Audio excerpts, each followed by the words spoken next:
आखिर ये सब लोग हैं कौन जो अपने आप को देश के किसान कहते हैं और फिर देश के प्रधानमंत्री के बारे में ऐसा बोलते हैं? आने वाले 2-3 साल में ना आपको खबर मिलेगी, मोदी जी मारे गए। बड़ी बात कह रहे हैं आप। मैं आपको बोल रहा हूँ। ਉਦੋਂ ਅਸੀਂ ਹੁਣ ਇਹ ਤੋਂ ਗਵਾ ਕੇ ਅਸੀਂ ਇਹਨਾਂ ਤੋਂ ਕੀ ਉਮੀਦ ਰੱਖਦੇ ਹਾਂ? ਸਾਨੂੰ ਇਹਨਾਂ ਤੋਂ ਕੋਈ ਉਮੀਦ ਨਹੀਂ ਹੈਗੀ। ਅਸੀਂ ਆਜ਼ਾਦ ਪੰਜਾਬ ਚਾਹੁੰਦੇ ਹਾਂ, ਸਾਂਝਾ ਪੰਜਾਬ, ਖਾਲਿਸਤਾਨ ਪੰਜਾਬ।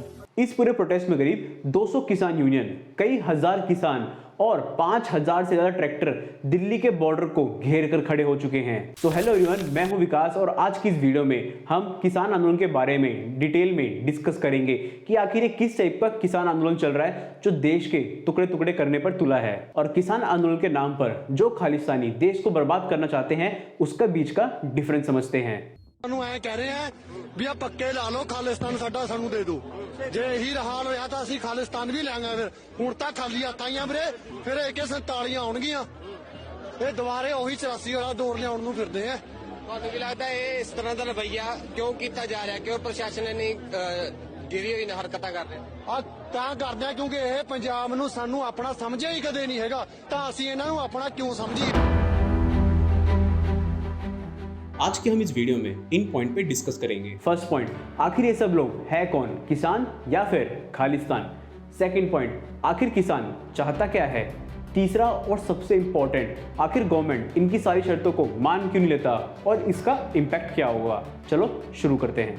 अगर आपको ये लग रहा है कि ये किसान आंदोलन चल रहा है और किसान अपने अधिकार के लिए खासकर हरियाणा और पंजाब के किसान लड़ रहे हैं, तो आपसे बड़ा मूर्ख और कोई भी नहीं है। सुनने में बेशक ये अजीब लग सकता है, पर ये रियलिटी है। कोई भी इस आंदोलन को देखकर पहचान जाएगा कि ये कोई किसान आंदोलन नहीं बल्कि खालिस्तानी है जो सब कुछ इलेक्शन के लिए कर रहे हैं। मोदी का ग्राफ बहुत मंदर के करके ऊपर वो नुकसान वो ਇਹਦਾ ग्राफ डाउन किवें आ सकता है? मैं बहुत बारी जो मैं पिंडों के कैरियर करना पड़ता है, बहुत बारी लोगों को कहना सी कि मौका बड़ा थोड़ा, ग्राफ ਉਹਦਾ बड़ा अच्छा दिन साढ़े को की ਅਸੀਂ ਇਹਨੇ ਥੋੜੇ ਦਿਨਾਂ ਦੇ ਵਿੱਚ ग्राफ ਇਹਦਾ डाउन कर लांगे। एक तरफ आप बोलते हो कि किसान के पास सरवाइव करने के पैसे नहीं हैं, और दूसरी तरफ जहां तक नज़र जाती है इतने बड़े ट्रैक्टर का काफिला, वो भी ब्रांड न्यू ट्रैक्टर, और ट्रैक्टर में भी 2-2 लाख के साउंड सिस्टम लगाकर प्रोटेस्ट कर रहे हैं। और पूरे देश में करीब 15 करोड़ से ज़्यादा किसान हैं, पर इस पूरे प्रोटेस्ट में सिर्फ पंजाब के ही किसान क्यों दिख रहे हैं? बाकी राज्य के किसानों को बेनिफिट्स नहीं चाहिए? अब बात आती है मुद्दे की।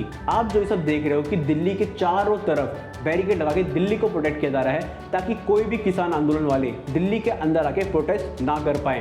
और ये सब इसलिए किया जा रहा है कि कुछ टाइम पहले जब किसान आंदोलन दिल्ली के अंदर आके प्रोटेस्ट कर रहे थे, उस टाइम पे बहुत ज़्यादा हिंसा तक हो गई थी और बहुत सारे पुलिस वाले इंजर्ड तक हो गए थे, और कुछ लोग लाल किले के ऊपर चढ़ के भारत का झंडा नीचे गिरा दिया था और अपना वहाँ पर खालिस्तानियों का झंडा लगाया था। और उस टाइम पे बहुत सारे लोगों के बीच में दहशत का माहौल हो गया था, लोगों ने बाहर निकलना तक बंद कर दिया था। ऐसा दोबारा ना हो इसलिए पुलिस ने ये सारे प्रिकॉशंस मेजर्स लिए हैं। और जो ये खालिस्तानी मौके का फायदा उठाना चाह रहे हैं क्योंकि ये जानते हैं कि कुछ टाइम में लोकसभा के इलेक्शन होने वाले हैं, प्रोटेस्ट करके गवर्नमेंट से अपनी सारी बातें मनवा लेंगे, पर ऐसा बिल्कुल भी नहीं होने वाला है। और इसका फायदा राजीव गांधी से बेहतर और कौन उठाना चाहेगा? उन्होंने बोला कि मैं अगर ये इलेक्शन जीत गया तो 100% MSP लागू कर दूंगा। कोई उनके बारे में कुछ बोल सकता है क्या? उनकी पोल पट्टी खोलने पे आए तो अंदर के बहुत सारे राज बाहर आने लगेंगे। तो क्या कर रहे हो आप लोग? मुझे समझ नहीं आ रहा। आप सो गए हो, आपने बात मान ली, आप हार मान गए और 24 घंटा जय श्री राम जय श्री राम जय श्री राम। सॉरी। पर आखिर किसान चाहता क्या है और उनकी मांगे क्या हैं? पहली डिमांड, फसलों पर MSP चाहिए। दूसरी डिमांड, किसानों का सारा कर्जा माफ हो जाना चाहिए। तीसरी डिमांड, भूमि अधिग्रहण कानून 2013 लागू होना चाहिए। चौथी, लखीमपुर में किसान की हत्या करने वालों को सख्त से सख्त सजा पहुंचनी चाहिए। पांचवी डिमांड, WTO यानी वर्ल्ड ट्रेड ऑर्गेनाइजेशन से अलग हो जाएं और सारा फ्री ट्रेड एग्रीमेंट कैंसिल हो जाए। छठी डिमांड, किसानों को हर महीने 10,000 रुपये पेंशन चाहिए।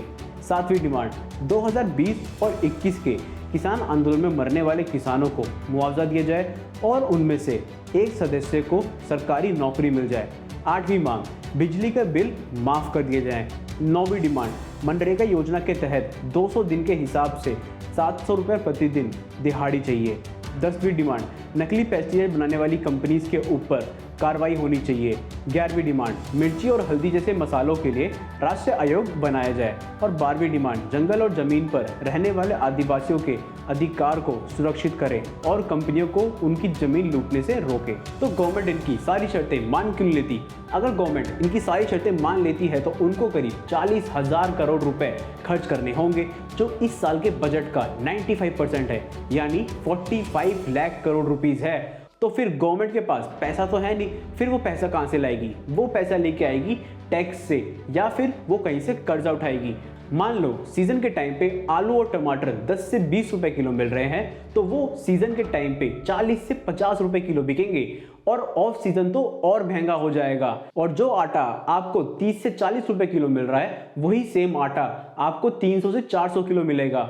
और पेट्रोल जो आपको 80 से 90 रुपए लीटर मिल रहा है, वही पेट्रोल 400 से 500 रुपए लीटर मिलेगा। और एक गरीब आदमी जो 10 से 20 हजार रुपए कमाता है, उसको सरवाइव करना बहुत ज़्यादा मुश्किल रहेगा। अगर गवर्नमेंट इनकी सारी डिमांड मान लेती है तो इसका सीधा इम्पैक्ट आपको और हम जैसे लोगों को पड़ेगा। और इसका मतलब ये बिल्कुल भी नहीं है कि कल को देश का गरीब लोग प्रोटेस्ट करने लगे और बोले कि हमारे पास पैसे नहीं है सरवाइव करने के लिए।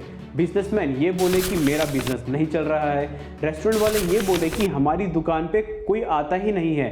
और अब आपको पता चल ही चुका होगा कि ये कोई आंदोलन नहीं है, ये देश के विकास के बीच में आने वाले कंकड़ हैं। और सोचने वाली बात यह है कि इस देश के बाकी किसान इस प्रोटेस्ट में शामिल क्यों नहीं हो रहे हैं? क्या सिर्फ पंजाब के ही किसानों को ये सारे बेनिफिट चाहिए क्योंकि उनके पास बाहर से भर भर कर फंडिंग्स आ रही हैं, और बाकी सच्चे किसानों के पास ना ही तो पैसा है और ना ही टाइम है जो इन सब फालतू की चीज़ों पे अपना टाइम वेस्ट करे। दोस्तों, आप क्या सोचते हो इसके बारे में कमेंट में ज़रूर बताना। और अगर आपने इस वीडियो को यहाँ तक देखा है तो इस वीडियो को लाइक एंड शेयर ज़रूर कर जाना।